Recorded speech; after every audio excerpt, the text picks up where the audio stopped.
Well, hey guys, welcome back to the channel and welcome back to the build of the Boomerang Ranger aircraft in the Snowbird scheme. Thanks for tuning into the build video series. If you've watched it all the way so far, congratulations, you now know how to build one of these aircraft. So this is the final video of the build series for this aircraft, so stay tuned and we will wrap things up on this Ranger.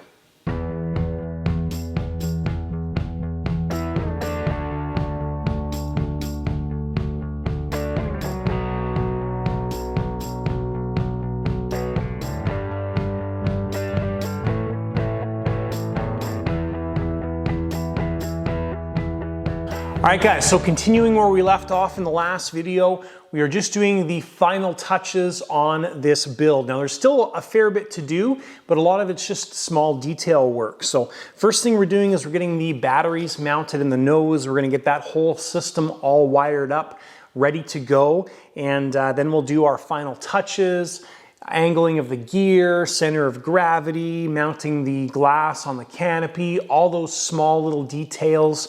And of course, running the engine in this video as well too. So let's dive back into this build. Okay guys, so we've got the battery pack all created here for the front end. So that's all put together. Put a couple keepers here for the battery pack. I may revamp that a little bit. I'm just kind of working on that area. So we're really close to being done all the wiring here.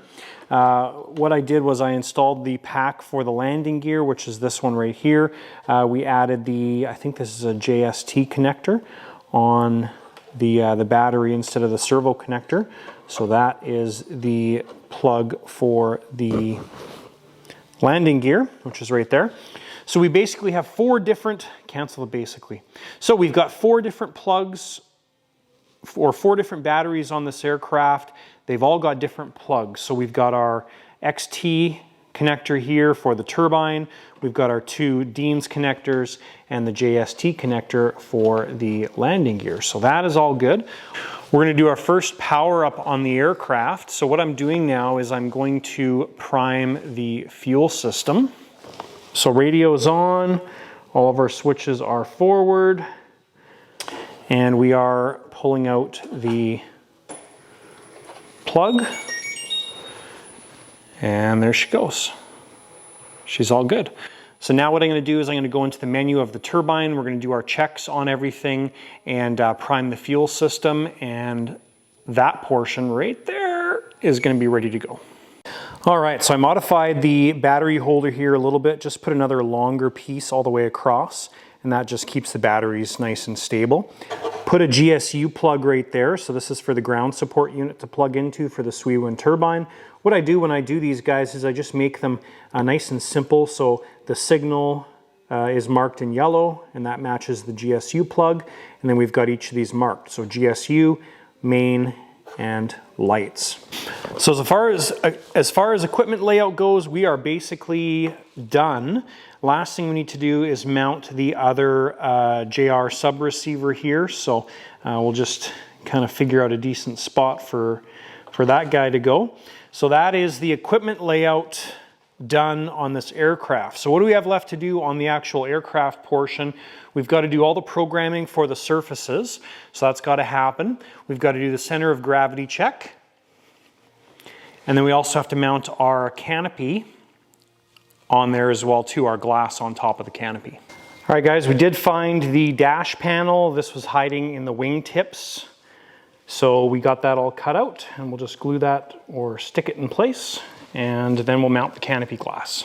All right, so we've got the canopy mounted, looks phenomenal. I used all the screws that they recommend here and just kind of did my own pattern. Also used my paint marker and painted them white.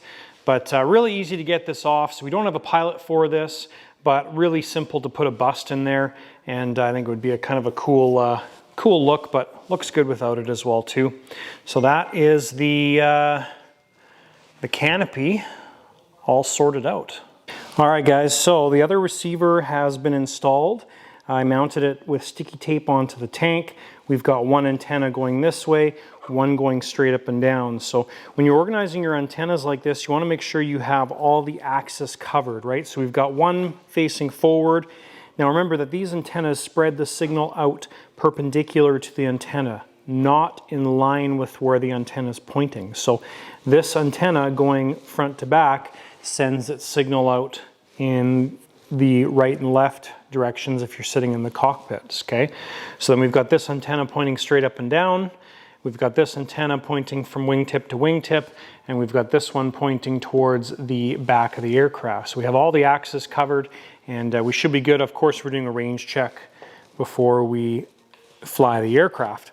Now we're going to go through and we're going to goop all of our connections. I also like to do the antennas just so they don't move. Now goop's great because you can get it off no problem if you need to. But what I do with the goop is just go through and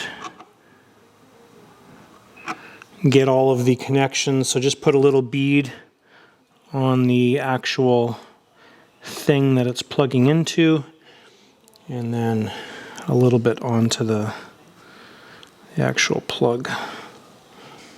Now you might ask, why do you do this? Well, pretty simple. Basically, we don't want those plugs to come loose unless you want them to come loose. So we've done all the antenna, we've done the leads coming out of the gear controller. Now we'll do the servo leads coming out of the main box. And this is where Trusty really shines to get into these spots. So pretty simple. All the leads are gooped. Okay, so next thing we have to do is we have to flip this plane upside down. We've got to deal with the brake lines going into the wings, and we've also got to adjust the toe-in on the actual gear. Remember, we didn't do that before. We didn't Loctite the Torx screw that holds everything down, so now is the time in the build when we do that. So flip this thing upside down and let's take a look at the bottom gear. All right guys, so in one of the first videos, maybe the second one, I talked about how we can have this trailing link style of gear mounted either this way, where the leg goes in first and the wheel sticking out, or you could take this leg, put it on the other side, and when it retracts, the wheel goes in first and the leg goes in last. Now, one of the reasons that I decided to flip it around, so usually on, and this is going to be a generalization, usually in a lot of scale aircraft, this leg is actually on the outside. So we're technically backwards, right? If you look at like the PC-21 as an example, it's flipped around, okay? Now, one of the reasons I'm running this way is because the gear is reversed. So the actual gear itself down here, the motor assembly comes off this way rather than the norm, which is this way.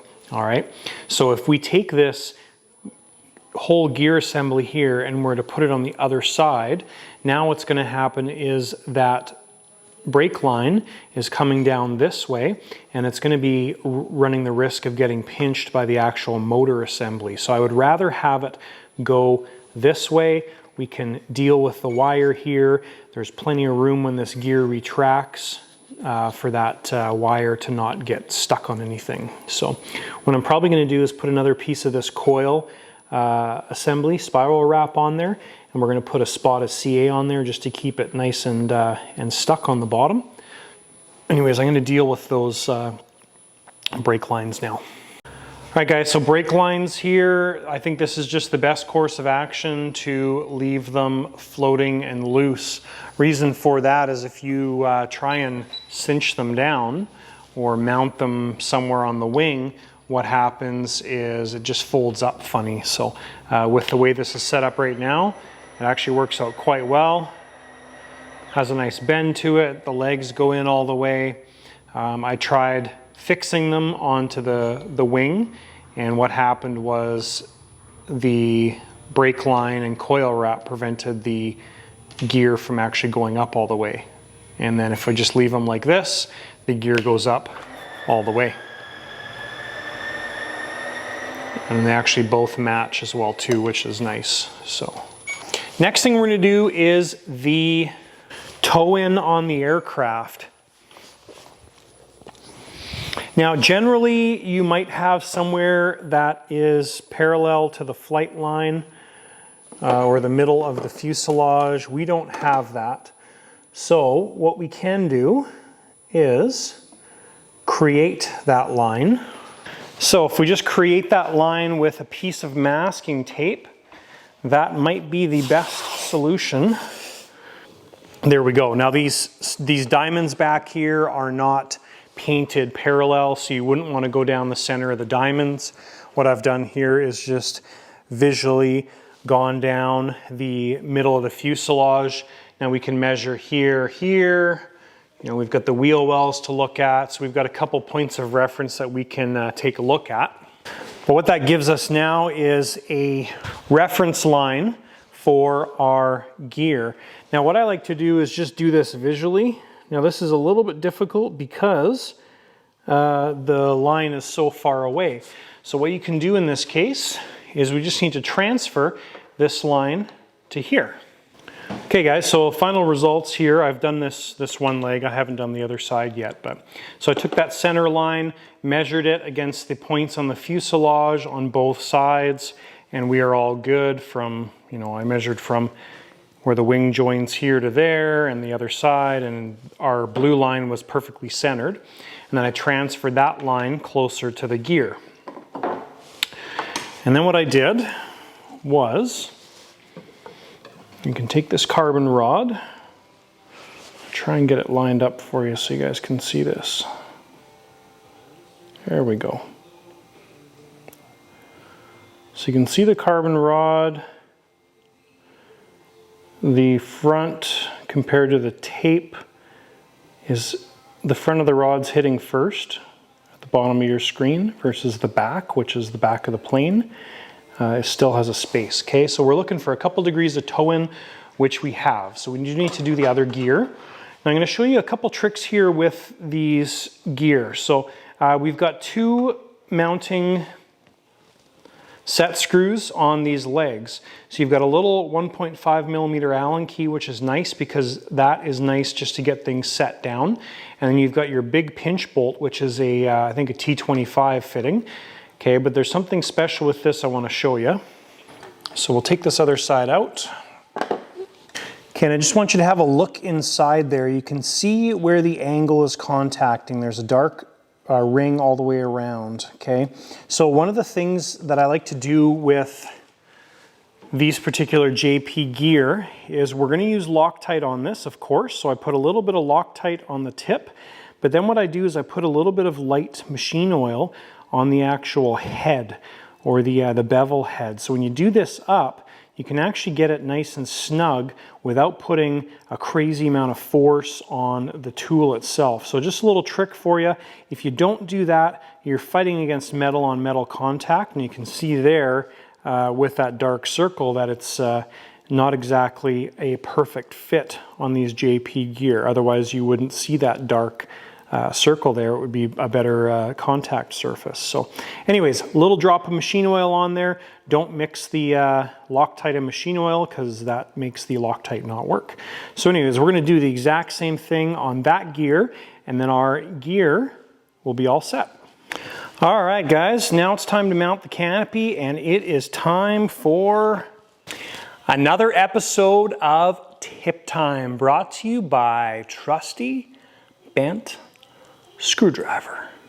All right, if you've been watching the series, no idea what that washer was for, and I think it's for the canopy. So we've got our canopy hardware here, which is great. Now it's really easy to lose these pieces. Now what are we going to do to combat this? We're going to flip the canopy over, and we're going to put a little recess in here with one of my step drill bits, and that recess is going to hold our O-ring, which is going to hold this bolt in place from backing out all the way. So let me drill this out and I'll show you guys what I'm talking about. Okay, so I've taken my drill bit and drilled a little recess in there. Now the point of that recess is we take our O-ring kits, and we're going to take one of the smallest O-rings, and we'll put the bolt through the other side. And then we'll take the O-ring and put it on there. So what happens is that O-ring keeps the canopy bolt from disappearing. So what's going to happen is you'll be undoing this bolt and it undoes itself from the threads on the actual fuselage. This is loose, and then when you flip this over, the O-ring is still holding the bolt in place. So nice little tip for you. So nothing too crazy for this tip time, but you never know, sometimes those simple little things are very helpful. So thank you, Trusty Bent Screwdriver, for this episode of Tip Time. All right, so we are doing the CFG on this aircraft. We're using the old-fashioned method with my homemade center of gravity machine. So you can see the marks right there on the fuselage, our Sharpie marks, and that lines up with our little indent on the machine. So in its current format, we've got one strip of weights in the nose, and I've taken the battery pack and put it right in front of the turbine. So this would be the configuration that we'd need to do if we moved the battery pack back here, which looks like it's probably the way we're going to go. Initially with the battery pack in the nose, where I've shown you I've had it, we had to add 3 strips of weight to the back of the aircraft, and we were starting to get close to the right wheelhouse of where that needed to be. So this ultimately kind of makes the most sense. Now we do have to run some wire back to the batteries and figure out a battery mounting situation, but we'll take a look at that and see what the result is going to be. All right, guys, so this is pretty much the only downside of the kit that I've been able to figure out so far is the battery location. So from what I've heard from others, this is pretty common. All of the batteries need to go in this location in order to achieve the correct center of gravity without adding a bunch of weight to the tail. Now, we were talking earlier about adding a strip of weights to the nose. So what I'm going to do instead is this battery here for the gear is almost the right amount of weight. So we'll probably need to add this in the nose plus a couple ounces of weight, which will be perfect because then we have some weight we can remove. But that still works out good for the gear battery right there. Now what I've done is I've made a little battery house. So I constructed that out of 1/4-inch ply. It does not glue to the tanks, it just glues to the structure. And then you can see I've got Velcro wrapped around my structure, and the batteries just pop in and out. It's actually a pretty snug fit. And then the Velcro is just going to hold there. Honestly, I think it would not come out without the Velcro being there. So I think I said that right. If the Velcro wasn't there, the batteries would still stay put. Anyways, I did take the engine out. Well, I slid the engine back just to get clearance in this area. So now what I'm going to do is I'm going to run the lines from the front section, from the turbine and everything back here. We'll figure out how we're going to organize it. I think I'm going to put a clip right here on the tank because we don't have anything in the canopy that interferes back there. So keep that in mind when you're doing this kind of stuff, but I think that will be a great final solution. All right, guys, so here's some final shots of the Boomerang installation. So this is the front section. There's the other side of the front section. So our gear battery is right there. We put a piece of foam underneath the battery to keep it nice and solid, and then it's Velcroed in place.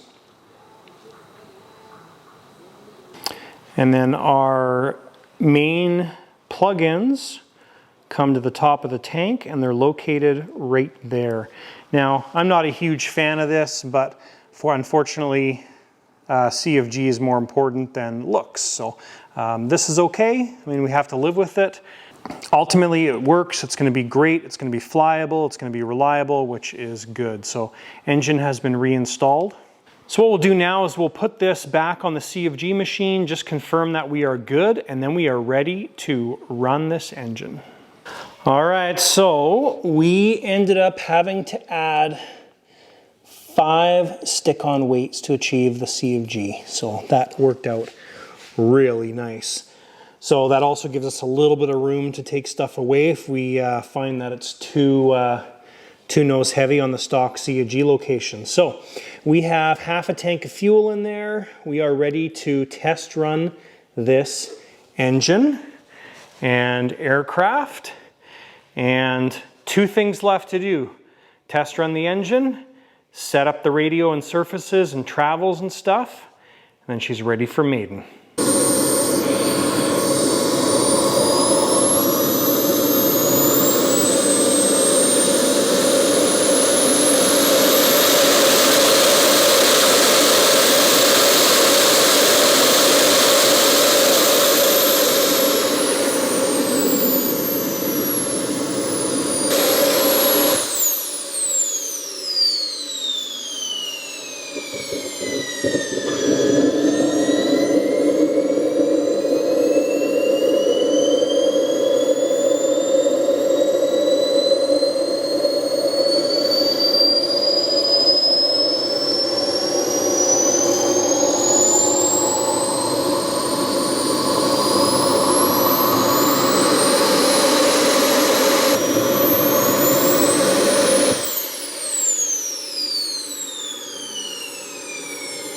And as the Ranger build comes to a close, I just want to give a sincere thank you to all of you guys that have donated to the Shop Build Fund.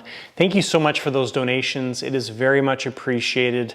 As your names scroll across the screen here, some of you have donated very large amounts, way more than I was ever expecting. And some of the amounts have been smaller, but I'll tell you that every penny, even though they don't have pennies up here anymore in Canada, every penny that's been donated is very appreciated. So thank you guys for the donations. Thank you. All right, guys, now I don't generally fly with rates on my aircraft. I just fly one rate. So what I've done on the Ranger here is I've set up a 3-position switch for high, medium, and low rates. And the reason I've done that on this plane is just to have a bit of a safety margin, because the manual is terrible with regards to the suggestions. So what I've done is I have, the elevator has about 15 millimeters of travel on high rates, and then we go down to about 12, and then down to about 10 on the elevator. And rudder, we've got, I think, 45 mils of travel, which is 100% on the dual rate menu. And then we've got, I think, 80% and then 75%. So ailerons. So ailerons there, that's high rates. Haven't actually measured the travel, but that's what ailerons look at high rates, which I think is a lot of travel. And that's low, medium, high. Flaps I've just set up where they look decent. So we've got, I did measure them to make sure they're equal, but I think maybe 25 millimeters of travel on full travel for flaps. And then we've gone with about a 45-degree angle on the flaps. The manual does call for 72 millimeters of flap, which I don't know where we're at right now. Let's measure it and see. So right there, we're at 62. So we'll actually go in there and increase it to 72 for landing. I actually initially had it as much travel as possible, so it was like air brakes, which we may, after playing around with the plane and flying it, we may get there, but for now, we'll set that up where it needs to be. So we're at 72 there, and 72 there. So that's basically our setup on this aircraft, and excited to fly this thing. All right, guys, and the final step for the Ranger is, of course, the build sticker.